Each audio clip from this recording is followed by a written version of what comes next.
ఎప్పుడైతే నా దేవాలయం దగ్గరకు వచ్చి నా అవమానపరిచినప్పుడు కంపల్సరీ బొట్టు పెట్టాల్సిందే, నువ్వు నాలో మారాల్సిందే. ప్రసాదం తినవండి, ప్రసాదంలో ఏముంటుందండి? ఏముంటుంది? తినేటిదేగా. ఎందుకు తినవు ప్రసాదం? ఎవరైనా తినొచ్చు ప్రసాదం. ప్రసాదం అంటే తినుబండారం, అది తినొచ్చు కదా. అందులో కూడా దేవుడు ఉంటాడు వాళ్ళకి. మీరు మసీదు పోయి టోప్ పెట్టుకుంటారా? పెట్టుకోను. మసీదు పోయి టోప్ పెట్టుకుంటారా? మసీదు పోయి టోప్ పెట్టుకోను. మరి ఎందుకు పెట్టుకోను అంటే నా ధర్మాన్ని నేను ఆచరిస్తా. అది ఇతర మతస్థు ధర్మాన్ని అతను పాటిస్తా. ఎస్ నా దేవుడి దగ్గర ఏం పని అండి మీకు? నీ ధర్మం నీ గుళ్ళ, నీ చర్చిలా. మరి నా గుడి దగ్గర నీకేం పని? నా గుడి దగ్గర నీకేం పని? నువ్వు చేసుకో, నేను కాదంటలే, నీ చర్చిలో చేసుకో. వచ్చి నువ్వు నా గుడి కాడ కరపత్రం మోస్తావు, నేను చెప్పినట్టున్నావా? ఖచ్చితంగా పెడతా, నేను బొట్టు కంపల్సరీ పెడతా, అందులో సమస్య లేదు. నా దగ్గరకు వచ్చి నువ్వు నన్ను బెదిరిస్తే ఎట్లయితే? నా గుళ్ళోకి వచ్చి నన్ను బెదిరిస్తున్నావు కదా, కాబట్టి పెడతా బొట్టు, సమస్య లేదు. మీరైతే టోప్ పెట్టుకోను. ఉన్నారా మీకు ముస్లింల దోస్తులు? ఫ్రెండ్స్ ఉన్నారు. అంటే మన ఇంటికాడ ఏమైనా దావత్ చేస్తే పిలువ ఫ్రెండ్ అంటున్నారు. ఫ్రెండే. మరి గ్లాసు మందు మాకు అలవాట్లేదండి. మీరు తాగరు? హిందువులు తాగుతారు కదా. హిందువులు తాగుతారంటే చెప్తాను, కొంతమంది తాగుతారు, అందరు తాగాలని రూల్ లేదు. కొంతమంది తాగుతారు. తింటారా మీరు? తింటా. బీఫ్ తింటారా? బీఫ్ తినండి. మీరు అలవాటు ఉన్నాయన్నా బీఫ్ తినేది? అంటే బయట రెగ్యులర్ షాప్లలో కనిపిస్తుంటాయి. ఎక్కడ? ఏ షాప్ లో కనిపిస్తుంది? ఎన్ని బీఫ్ షాప్ లేవు? బీఫ్ షాప్స్ ఉన్నాయి. నేను అదే అంటున్నా, అక్కడ మామూలుగా వేలాడి తీస్తారు కదా, అదేమన్నా తీసుకోపోయి తింటారేమో అని. ఇప్పుడు ఇట్లా మాట్లాడినప్పుడు నాకు ఏ నుంచో కాలుతుంది. అట్లా కాదు, వినండి.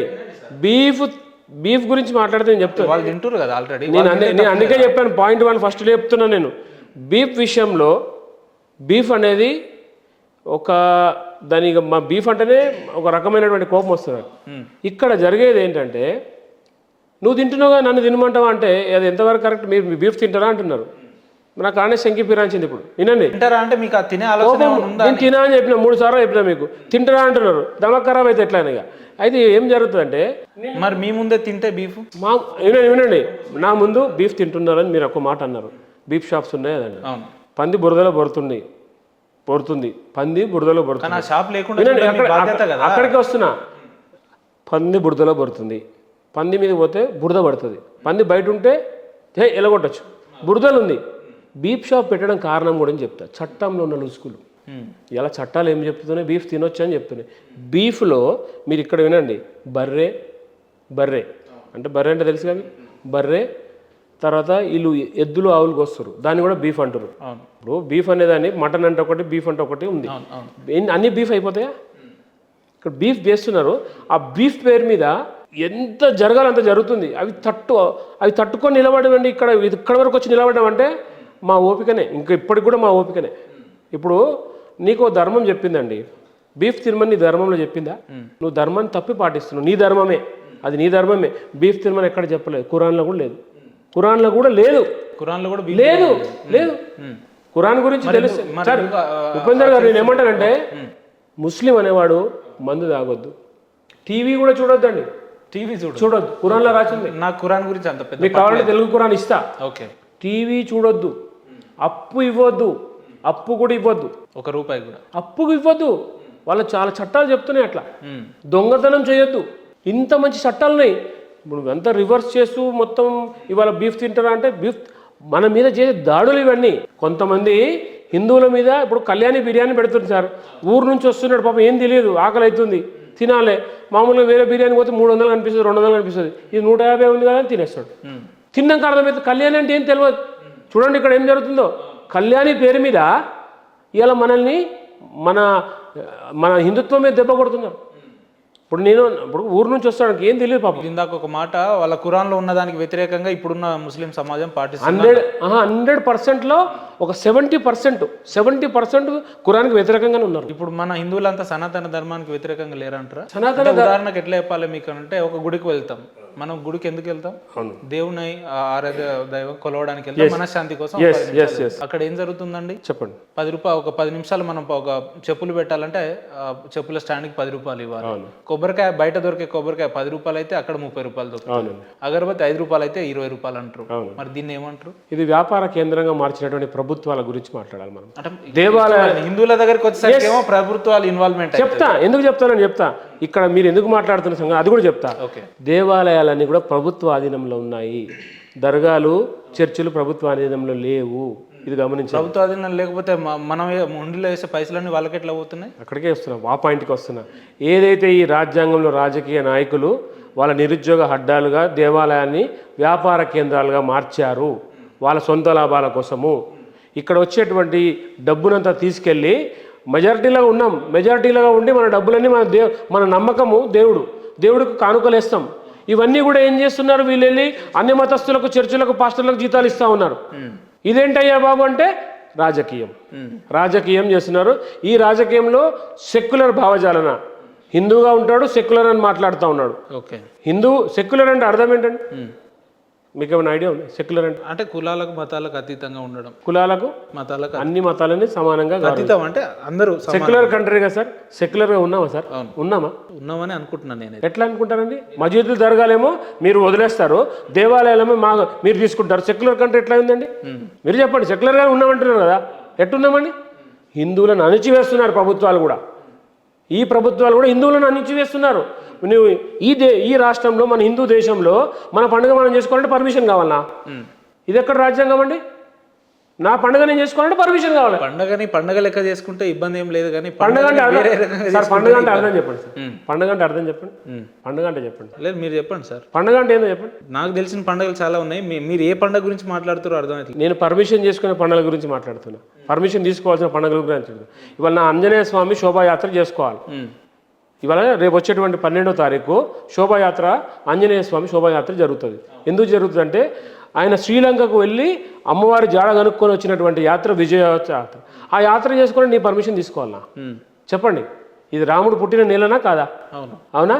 మరి నా నెలలో నీ పర్మిషన్ కావాలన్నా? ఇది రాజ్యాంగం ఇచ్చిన హక్కు మనకి. ఇది సెక్యులర్ కంట్రీ ఇది. కాబట్టి హిందూ కంట్రీగా మారాల్సిన అవసరం ఉంది. అంటే మీరు ఆ లెక్కను చూసుకుంటే రాజ్యాంగాన్ని మార్చాల్సిన అవసరం ఎంతైనా ఉంది. రాజ్యాంగం మారాల్సిన అవసరం ఉంది. గతంలో కేసీఆర్ గారు ఈ స్టేట్మెంట్ ఇచ్చినందుకే ఓడిపోయాడు. మరి మీరు కూడా అట్లే మాట్లాడారు. రాజ్యాంగం ఎట్లా సార్? నేను పొలిటికల్ లీడర్ కాదు సార్. వాళ్ళు హిందూగాడు బొందుగాడు కూడా అన్నాడు. మరి కేసీఆర్ అన్నాడా లేదా? ఓడిపోయాడు. రాజ్యాంగం మార్చాల్సిన ఎందుకు అవసరం ఉందంటే సమాన హక్కులు కల్పించాలి. సమాన హక్కులు కల్పించాలంటే కొత్త చట్టాలు రావాలి. కొత్త చట్టాలు రావాల్సిందే. ఇప్పుడు చూడు, భారతదేశంలో చొరబాటుదారులు ఎట్లా వస్తున్నారండి? బంగ్లాదేశ్, మయన్మార్ వచ్చి ఇక్కడ ఆధార్ కార్డు తీసుకుంటున్నారు. మన చట్టంలో ఉన్న రుసుగులే కదా. యూసీసీ బిల్ అవసరమా లేదా మనకి? ఇప్పుడు అవసరమా కదా? అవసరం. అందుకే చట్టాలు మార్చాలి. చట్టాలు మార్చాలనే మా కోరిక. ఎందుకంటే ఇప్పటికి ఇంకా బానిసల బతుకుతున్నాం. స్వతంత్రం మనకు రాలేదు, బానిసలుగానే ఉన్నాం. మన దేవాలయాలు ప్రభుత్వం చేతిలో, మన ఆస్తులన్నీ ప్రభుత్వం చేతిలో. వాడు చెప్పినట్టంతా మనం ఇలా. మార్పు ఎక్కడ మొదలు కావాలి? మరి ప్రతి హిందూ మారాలా, ఓటు బ్యాంకుగా మారాలా. అప్పుడే రాజ్యాంగం మారుతుంది. అంటే హిందూ ఓటు బ్యాంక్ అంటే నాకు అర్థం కాదు. హిందూ ఓటు బ్యాంకుగా మారాలి. హిందుత్వం కోసం పనిచేసే వాడికే ఓటు వేయాలి. అప్పుడే హిందుత్వం ఓటు బ్యాంక్గా మారుతుంది. ఇక్కడ పార్టీలు కాదు, హిందువులమంతా ఒక్కటిగా కావాలి. ఓటు బ్యాంకుగా మారాల్సిన అవసరం ఉంది.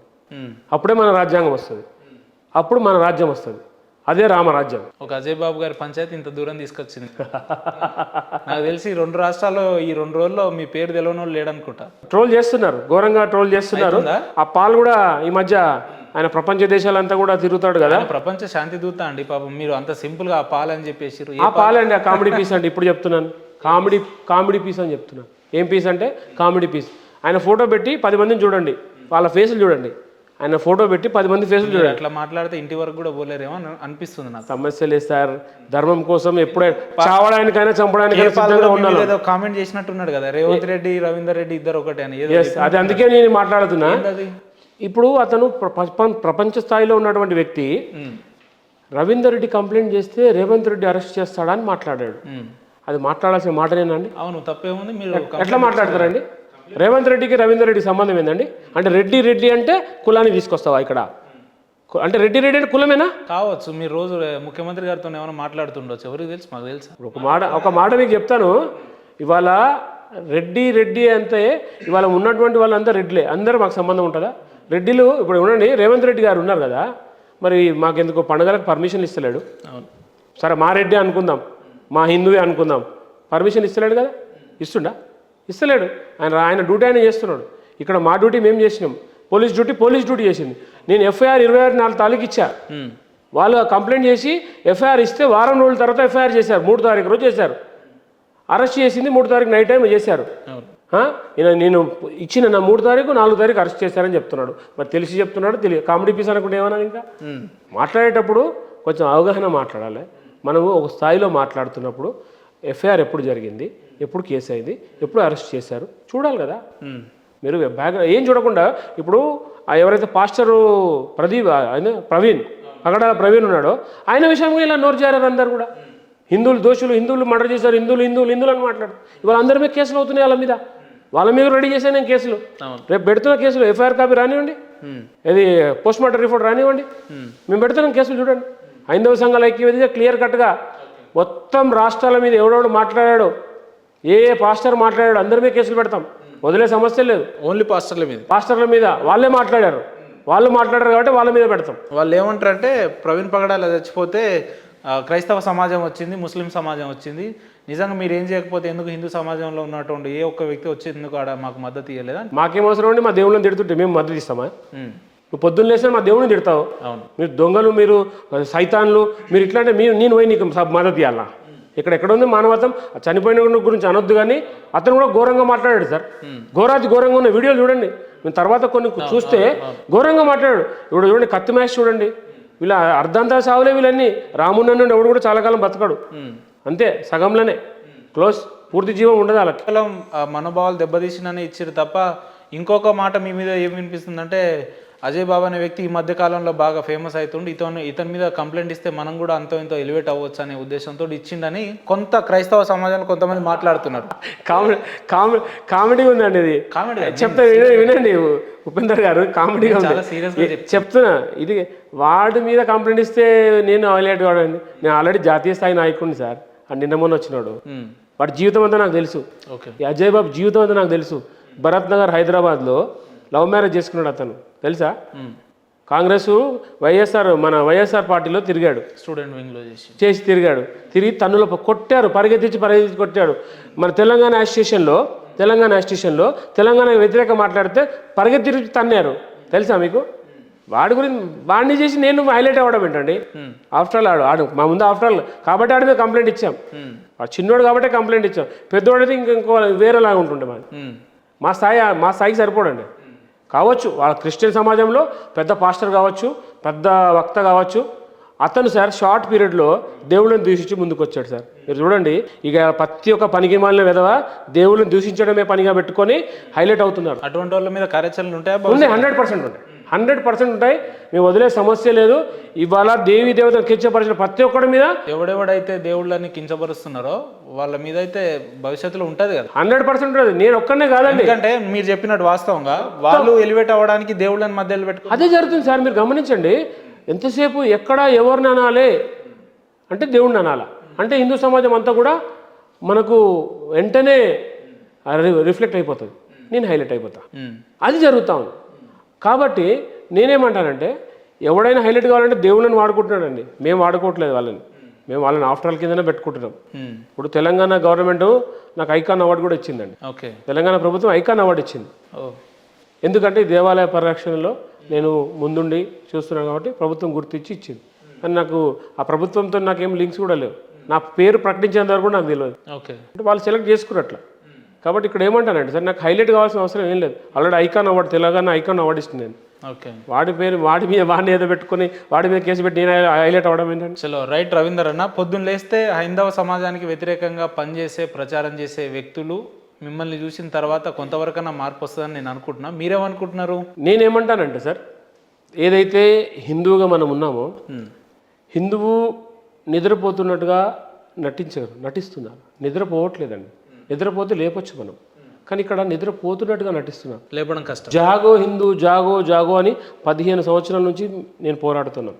అంటే మీరు మేల్కోవడం అంటే ఏం జరుగుతుంది మనకెందుకులే అన్నప్పుడు ఇట్లాంటివి చాలామంది మాట్లాడుతూ ఉంటారండి. ఇవాళ మనం స్పందించాం, రవీంద్ర రెడ్డి స్పందించాడు, హైందవ సంఘాల ఐక్యవేదిక స్పందించింది. కొంతమంది ఈ విషయం మీరు కట్ చేయకుండా వేయాలండి. నేను మీకు ఎందుకు చెప్తున్నానంటే, ఈ మాట చెప్తున్నానంటే, ఇవాళ హిందూ సంస్థలుగా కొన్ని కాకులు, కొన్ని పందులు ఏం చేస్తున్నాయంటే, ఇది రవీందర్ రెడ్డి కంప్లైంట్ ఇస్తే కాలేదండి, జోసెఫ్ గారు ఇస్తే అయింది అని చెప్పుకుంటున్నారు. సరే ఎవడిస్తే ఏందండి, మన శత్రువు దేవతలను కించపరిచిన వాడు మన శత్రువే. వాడు లోపలికి వెళ్ళాడు, అది మాట్లాడట్లేదు. ఇది జోసెఫ్ ఇస్తేనే అయింది. జోసెఫ్ ఇచ్చాడా, రవీందర్ రెడ్డి ఇచ్చాడు, అయిందా కాలేదా? అది కాదు. ఇలా ఇలా మొత్తం ఇలా పొట్ట మీద దెబ్బ పడుతుంది ఇప్పుడు. ఎందుకంటే మాట్లాడేవాడు ఉన్నాడు. మీ దగ్గర ఎఫ్ఐఆర్ కాపీ ఉందా? ఉందండి. ఒకసారి ఇప్పుడు మాట్లాడేవాడు ఉన్నాడు రేపు. ఎందుకంటే భయాలు పుట్టుకునే పాస్టర్లకి ఎవడు కూడా దూషించాడు. కాబట్టి ఇలా ఎఫ్ఐఆర్ కాపీ చూడండి క్లియర్ కట్గా. పేపర్లు బాగానే పెట్టుకున్నారు, అన్ని ఎఫ్ఐఆర్ కాపీస్ మొత్తం, అంటే షీట్స్ మొత్తం నేను ఏం కంప్లైంట్ చేశాను నా మొత్తం ఇది తీసుకొచ్చామని సార్. ఎఫ్ఐఆర్ కాపీ చూడండి. నేను 24 తారీఖు కంప్లైంట్ ఇచ్చాను సార్. ఓకే. కేసు ఫైల్ అయింది 3 తారీఖు రోజు, కేసు ఎఫ్ఐఆర్ అయింది. వాళ్ళు ఈలోపు ఇన్వెస్టిగేషన్ చేసుకున్నారు. ఓకే. వాళ్ళ లీగల్ టీం కూడా చూశారు క్లియర్ కట్గా వాళ్ళు ఏం జరిగింది. ఇన్ఫర్మేషన్ వర్త్ అని అనిపించిన తర్వాతనే చేశారు. ఇప్పుడు జోసెఫ్ అనే వ్యక్తి కూడా నేను ఏమంటానంటే చేశాడు కంప్లైంట్, కాదనట్లేదు. ఇవాళ కంప్లైంట్ కాగానే రేపు ఎఫ్ఐఆర్ అయిపోద్ది సార్. ఎందుకు అయింది? ఆల్రెడీ కంప్లైంట్ అయింది ఇక్కడ. నాకు ఆ రోజు సాయంత్రం ఫోన్ చేశారు, డిపార్ట్మెంట్ వాళ్ళు చేశారు, సార్ మీరు ఇంకెక్కడైనా కంప్లైంట్ ఇచ్చారంటే, సార్ ఇవ్వలేదు, ఇస్తామని కార్యకర్తలు చాలామంది మాకు ఫోన్లు చేస్తున్నారు, ఇస్తే ఇచ్చిండేది సార్ అని చెప్పా. అది వెంటనే తుకారాం గేట్ అయింది. తుకారాం గేట్ కాగానే వెంటనే అరెస్ట్ చేశారు. ఇక్కడ జరిగింది ఏంటంటే రవీందర్ రెడ్డి హైందవ సంఘాల ఐక్య వేదిక కంప్లైంట్ ఇస్తేనే కేసు అయింది. దానికి తోడుగా జోసెఫ్ గారు వచ్చారు, ఇంకా గట్టిగా అయింది. అంటే ఇలాగే వదిలేస్తే రాష్ట్రం అంతా అవుతుంది, గొడవలు అయిపోతాయని చెప్పి వాళ్ళు తొందరగా నిర్ణయం తీసుకున్నారు. కొంతమంది ఇప్పుడు మన వాళ్ళే ఎవరో కాదండి, కొంతమంది ఇది వాడు చేశారు. ఎందుకంటే పేరు కోసం చేయాలనుకుంటే ఎన్నో ఉంటాయి, ఇదే చేయాల్సిన అవసరం లేదు. కాబట్టి ఇంత లేట్గా సిగ్నేచర్ స్టూడెంట్కి రావాల్సిన అవసరం కూడా ఉంటాయి. సో పాస్టర్లందరికీ ఏం చెప్పదలుచుకున్నారు? క్రైస్తవ సమాజంలో ఉన్న క్లియర్ కట్గా తిరిగే మొత్తం ఈ దొంగ పాస్టర్లకు అందరికీ చెప్తున్నా, కుల్లా దొంగ పాస్టర్లకే సార్. ఒకటి ఏమంటారు దొంగ పాస్టర్లు ఎందుకంటానంటే సార్, మనం చర్చిలలో చూసుకుంటే మానభంగాలు, రకరకాల చండాలమైనటువంటివన్నీ కూడా జరుగుతూ ఉన్నాయి చర్చిలలో. పేపర్ కటింగ్స్ అవన్నీ కూడా మన దగ్గర ఉన్నాయి. దొంగ పాస్టర్లు ఎంతసేపు మత విద్వేషాలు రెచ్చగొట్టే విధంగా వ్యవహరిస్తూ హిందూ సమాజానికి, క్రైస్తవ సమాజానికి చిచ్చు పెట్టే ప్రక్రియ జరుగుతుంది. ఈ దొంగ పాస్టర్లని వాళ్ళే తరమాల, క్రైస్తవ సమాజమే అందులో జోసెఫ్ ఒకడు. కాబట్టి ఒప్పుకుంటాం జోసెఫ్ని మేము, ఎందుకంటే వాళ్ళ దాంట్లో దొంగలు గుర్తించాడు కాబట్టి. ఏంది ఒక విషయం, ఒక మాటలో జోసెఫ్ గారి గురించి చెప్పాలంటే ఏం చెప్తారు మీరు? అతను సనాతన భారతీయుడు, సెక్యులర్ వాది, అది ఒప్పుకుంటాను నేను. ఎందుకంటే అతను అన్ని మతాలు సమానమని చెప్తా ఉన్నాడు. ఫోన్లో కూడా మాట్లాడాను, సమానం సార్, నాకు వాళ్ళ మీద పెద్ద గర్జన, తప్పే, ఎవడు చేసిన తప్పే, మావాడు చేసిన తప్పే, మీ వాడు చేసిన తప్పే అన్నాడు. ఒప్పుకున్నాం మేము. రైట్ సార్, రైట్ అన్న. ఇదే అజయ్ బాబు అనే వ్యక్తి మళ్ళీ బయటకు వచ్చి ఇదే గతంలో ఉన్న రకంగానే మాట్లాడుతూ ఉంటుంటే మీ కార్యాచరణలో భవిష్యత్తులో ఎట్లుంటాయి? అది డిపార్ట్మెంట్ వాళ్ళు చూస్తారు, వాళ్ళు చూడనప్పుడు మేము చూస్తాం. అంటే మీరు చూడండి, మీ వే ఆఫ్ స్టైల్ ఎట్లా ట్రీటింగ్? ఇంకొక కోర్టుకి వేస్తాం, హైకోర్టు కాకుండా సుప్రీంకోర్టుకి వెళ్తాం కదా. అంతేగాని తగ్గేది లేదండి. తగ్గేది ఎట్లా తగ్గుతాం? తగ్గం, సమస్య లేదు. తగ్గేదైతే లేదు, వదిలే సమస్య కూడా లేదు. ఓకే రవీంద్ర అన్న, పిలవంగానే ఇంత బిజీ స్కెడ్యూల్లో మా స్టూడియోకి వచ్చి అనేకమైన అంశాల మీద క్లుప్తంగా వివరించే ప్రయత్నం చేసినందుకు మీకు ప్రత్యేక ధన్యవాదాలు అన్న. మీరు వ్యక్తిగతంగా ఆశిస్తున్నట్టు ఒక హిందూగా నేను కూడా ఆశిస్తున్నాం. మనలో చైతన్యం రావాలి, భవిష్యత్ కార్యాచరణలో మనందరం కలివిడిగా ఏకంగా ఉండాలని చెప్పి మనస్ఫూర్తిగా కోరుకుంటున్నాం. థ్యాంక్ యూ అన్న, థ్యాంక్ యూ సో మచ్. ధన్యవాదాలు. జై శ్రీరామ్.